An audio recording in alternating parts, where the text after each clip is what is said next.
LSU fans are not real happy right now because they're looking at their defensive line and they're like, BK, Brian Kelly, what up, fam?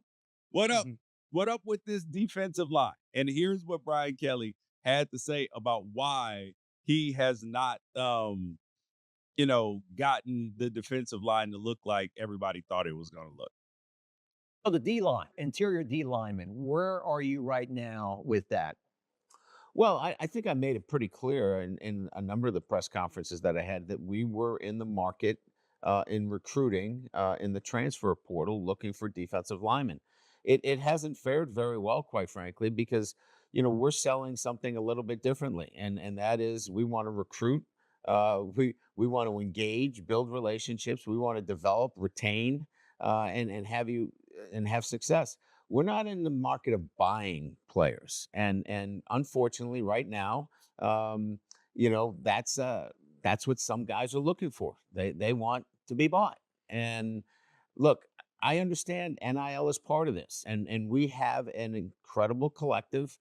We have very generous opportunities around the greater Baton Rouge area for NIL opportunities. So they are here, but Okay, so I think Brian Kelly is getting to like that we're starting to see the market correction that Brian Kelly sees and other coaches are seeing, wait, hold up. I can't just pay a kid a boatload of money to come in because I actually have to be in the business of retaining players.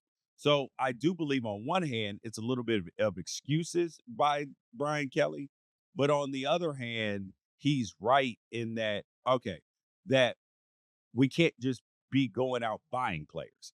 But however,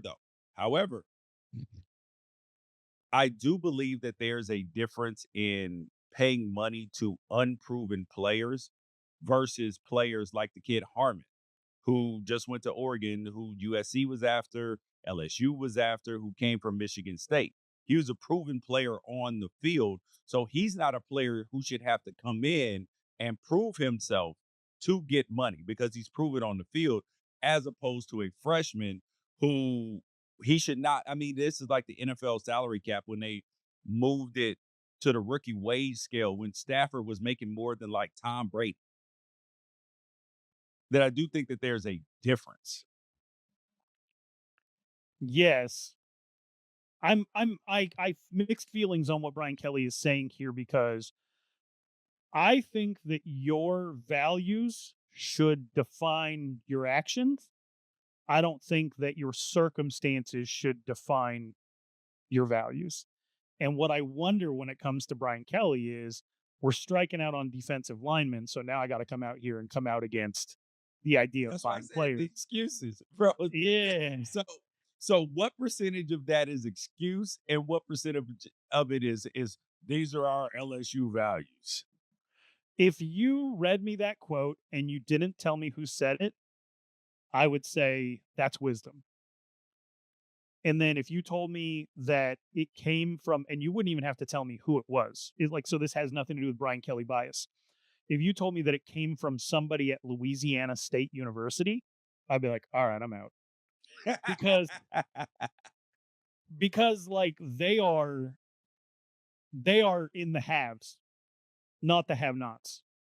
And it's and I'm not saying this as somebody who like went to Arizona State and Jaden Daniels went to Arizona State and I watched him leave because he goes on to say like we didn't buy Jaden Daniels and I believe that to be true.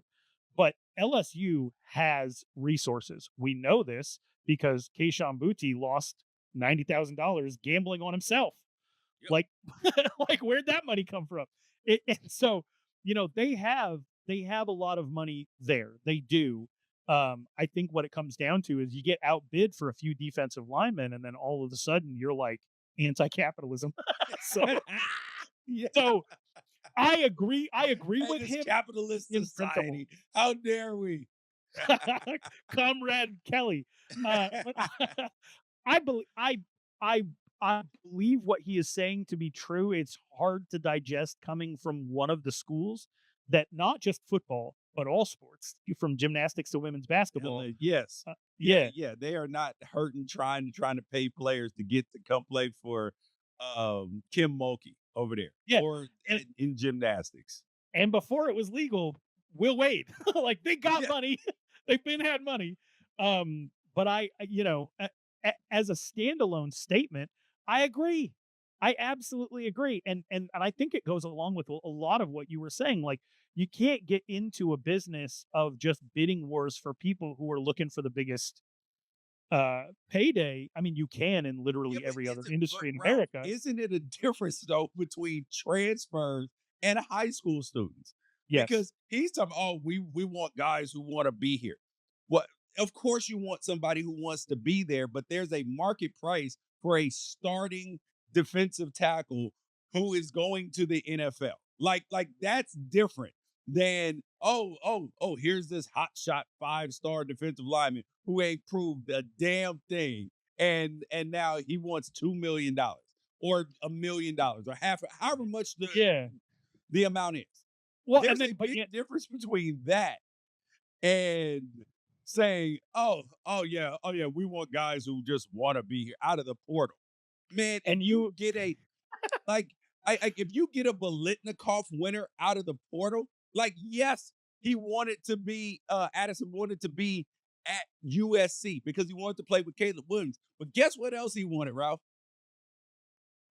Money. yes, yes, Money. There were I bet you there were a bunch of other good quarterbacks that he had on the list. Was like, all right, yes, I would love to play with Caleb, but here are my other ways. But here's the bottom line price. So if USC is only willing to give me $100,000, and hell, LSU with Jaden Daniels was willing to give me $1 million, or I can go play with Drake May for $2 million. Guess where he probably would have been at? He'd have been playing with Drake May at North Carolina. Like, stop it. Like, or he would have been at LSU. There's a sliding scale on all of these for the top transfers, and he's not looking for on the defensive line. Like, let's be clear. Brian Kelly's not looking for a freshman who he can develop at the defensive line. No, their defense was terrible last year, and he has to get it better. He's looking for frontline starters right now. yes. And to again, I think independent of who it came from, wisdom. But like, let's very briefly talk about who it is that is saying this.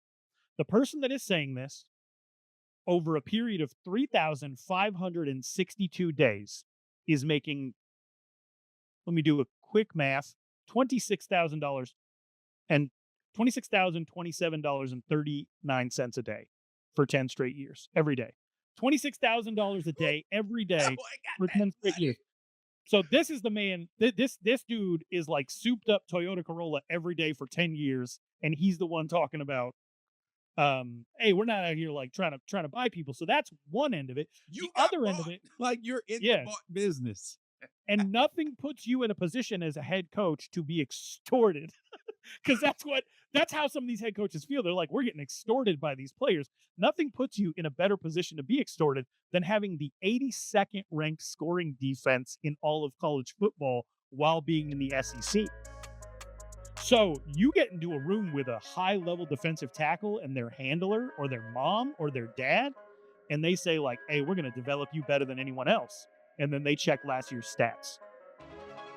Are you? Are you going to develop my son better than anyone else? Or do you need him to make it look like you're a developer? Ooh. And then all of a sudden you're against the ropes. Yep. That's tough. Yeah.